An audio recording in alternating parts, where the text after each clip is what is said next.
Mastercard has received quite some heat after it was announced they will sharply increase their interchange fees post-Brexit, revealing the power of scheme duopoly.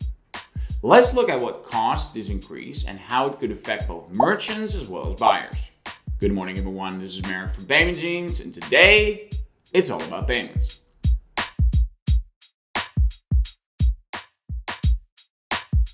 In this video, I'll be mainly covering the reason for this historical event and the impact it will have on the British market.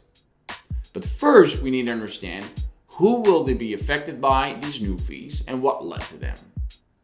So, when a British shopper uses a credit card to buy from a European-based merchant, Mastercard will now charge 1.5% of the transaction value for every online credit card purchase, instead of the 0.3% they usually charged. As for debit card payments, the fee will jump from 0.2% to 1.15%.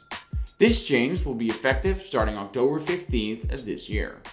The reason why the original interchange was as low as it was has been due to a European cap on fees imposed in 2015, which fell away after Brexit.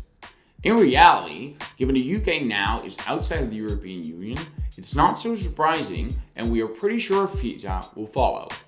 So, how could this impact e-commerce? While the rise in fees is imposed by Mastercard, the increase will admittedly benefit British banks and other credit card issuers rather than Mastercard itself. As for consumers, it's almost inevitable that merchants will raise their prices, creating a further burden on purchasing products from European-based companies.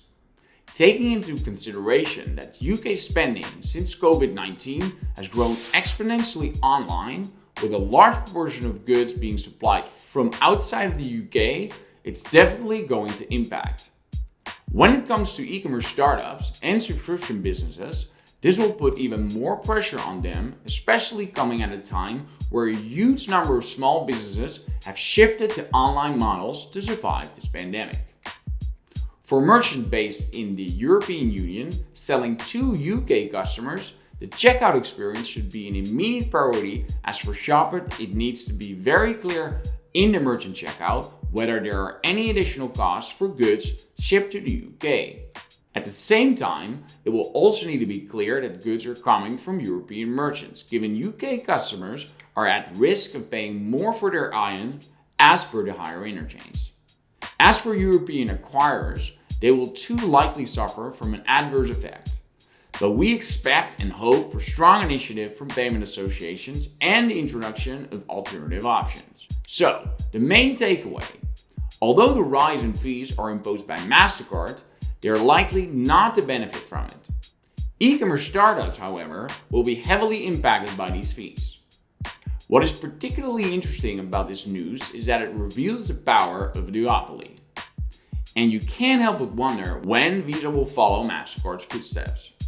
So, do you think customers will suffer from higher prices on their goods, or will new regulations come into place to cap interchange fees for the UK as well? For now, I'd like to thank you again for watching. I'm looking forward to see you all again next week. Cheers, bye-bye!